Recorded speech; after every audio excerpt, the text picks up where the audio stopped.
Bonjour Stéphanie. Bonjour Bertrand.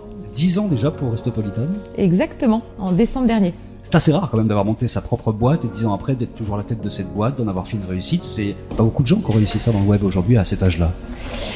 Alors c'est vrai que c'est assez rare et ce qui est assez sympa, c'est qu'on a eu deux vies. Un premier Restopolitan qui est autour d'un logiciel pour la gestion de réservation des restos et ensuite au moment où on était en train de mourir parce que ça ne marchait pas, on est reparti à zéro il y a à peu près 4 ans et demi.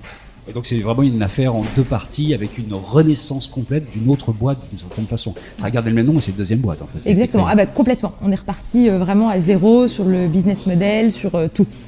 Est-ce que tu avais imaginé lorsque tu étais en études commerciales, école de commerce, que ça allait se passer comme ça, qu'il y avait une entreprise qui allait se créer assez vite dans la foulée? Je pense pas que j'avais imaginé que j'allais créer une boîte que j'aurais pendant 10 ans, etc.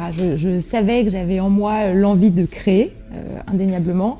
Et en revanche, comment je suis tombée dans la création d'entreprise, je savais pas par où commencer pour chercher un job. Et ça me paraissait le bout du monde. Et c'est là où je me suis dit, c'est plus simple en fait de monter ma boîte.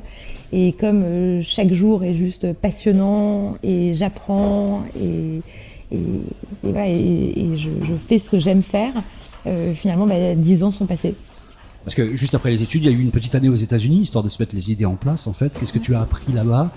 Est-ce qu'il y avait une construction de quelque chose qui se faisait à ce moment-là en se disant, bon, je sais que je vais démarrer sur quelque chose, que je vais faire moi-même, mais je sais pas trop quoi. Qu'est-ce qui se passait à ce moment-là?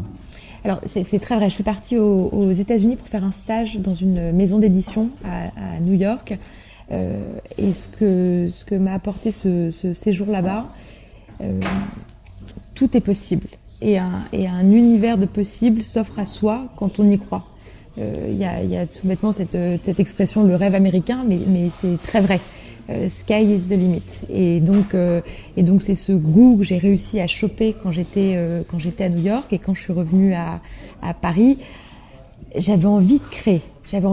Donc je suis partie sur une première idée qui était un distributeur automatique de lingettes pour se laver les mains que je faisais importer de Chine. Et puis finalement, ça n'a pas collé. Donc j'ai cherché quelle autre idée de création de boîte je pouvais trouver. Mais quand même, la restauration, il y avait une sorte d'atavisme là-dedans. C'était une histoire familiale. Alors en effet, clairement, mes grands-parents ont été restaurateurs, mon mari est chef. Donc oui, la restauration, indéniablement, coule dans mes veines. Ouais. Quand tu dis à 22 ans, tu vas monter ta boîte, personne ne te croit. Et on se dit... Même à la famille, personne. Non, personne, mais c'est pas grave, tu crois. Et justement, ça te donne presque envie de montrer que tu vas y arriver. Parce que je pense que quand tu es entrepreneur, tu as un petit je ne sais quoi à prouver à je ne sais qui fait que ça te pousse aussi à te dépasser. Ce je ne sais quoi, c'est quoi justement? C'est une espèce de pulsion incroyable d'envie de créer ou de refus total de rentrer dans les codes traditionnels?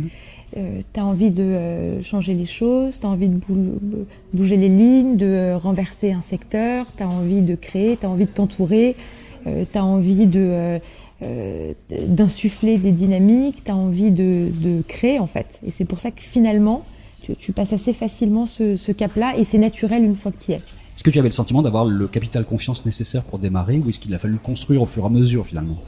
Ça s'est construit, tu penses, en 2005, une femme, 22 ans. On peut être blindé petite, vraiment, il y a toutes les tares. On peut être blindé de confiance en soi, même à 22 ans, d'être une femme. Ça dépend aussi de l'éducation, ça. Alors, c'est vrai que je pense que j'ai eu la chance d'avoir des parents et une maman hyper aimante et donc ça te donne un petit bout de capital confiance.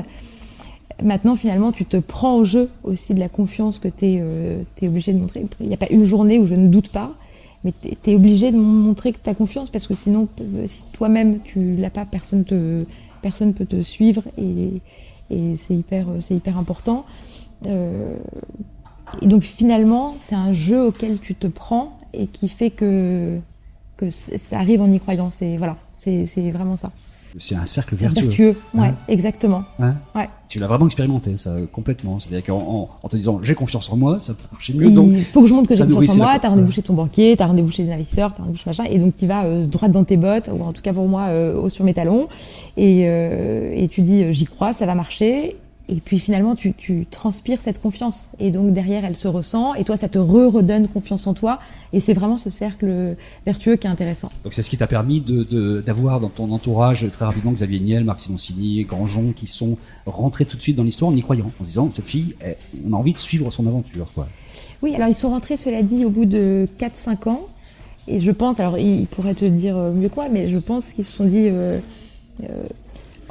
en effet, elle a ce côté un peu cinglé d'y croire tellement, alors qu'elle a un mastodonte, la fourchette derrière elle, et elle va. En fait, il faut être un peu cinglé pour croire qu'on va y arriver. Et justement, tellement elle y croit et tellement elle a confiance en elle qu'elle trouvera le moyen d'y arriver.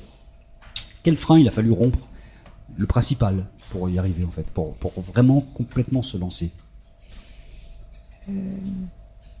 Peut-être dépasser cette notion de je sais pas de quoi sera fait demain, et finalement tu te construis ton propre avenir.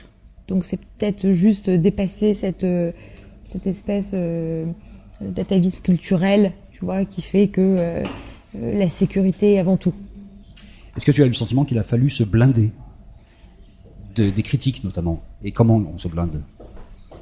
Alors, je pense que oui, bien sûr, tu es obligé de te blinder, ou d'essayer en tout cas tant que faire se peut, de te blinder contre les critiques, contre les regards, contre le qu'en dira-t-on.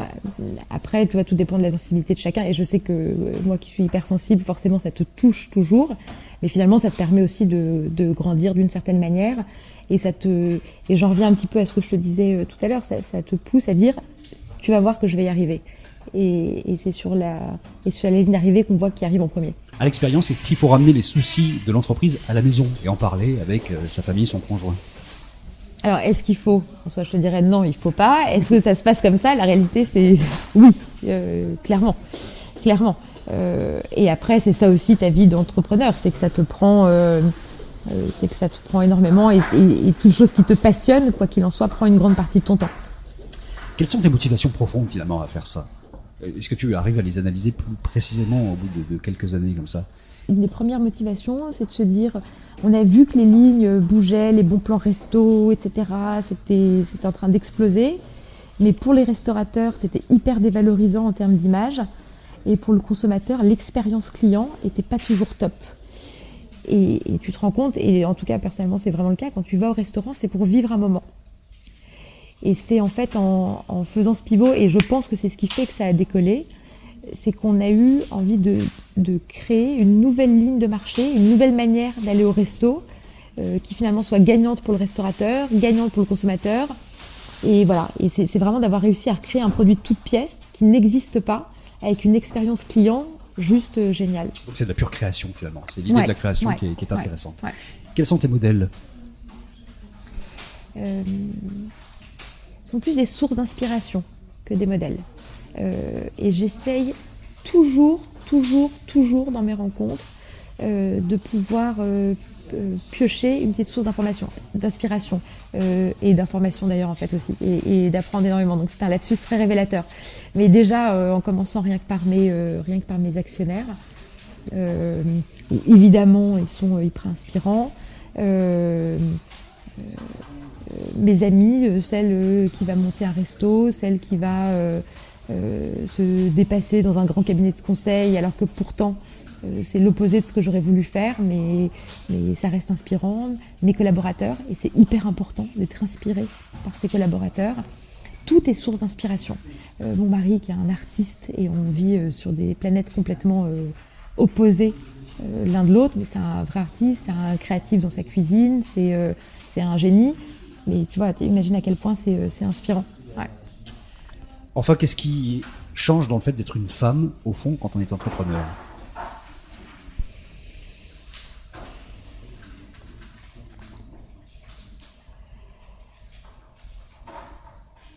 Peut-être que tu dois avoir le sentiment d'avoir plus de choses à prouver, alors qu'en réalité, ça ne devrait pas être le cas. Ce qui change aussi, c'est... et j'assume ne pas être une grande féministe devant l'éternel, mais t'as en effet ta boîte à gérer et ta maison, et je pars du principe que ça reste quand même le rôle de la femme. Donc tu multiplies quand même tes tâches, donc t'as un gros sujet d'organisation. Et Et tu te rends compte qu'en termes de management, de gestion, etc., tu apportes, et c'est vrai que c'est ce qui change aussi quand tu es une femme, tu apportes une forme de sensibilité qui se sent tout de suite.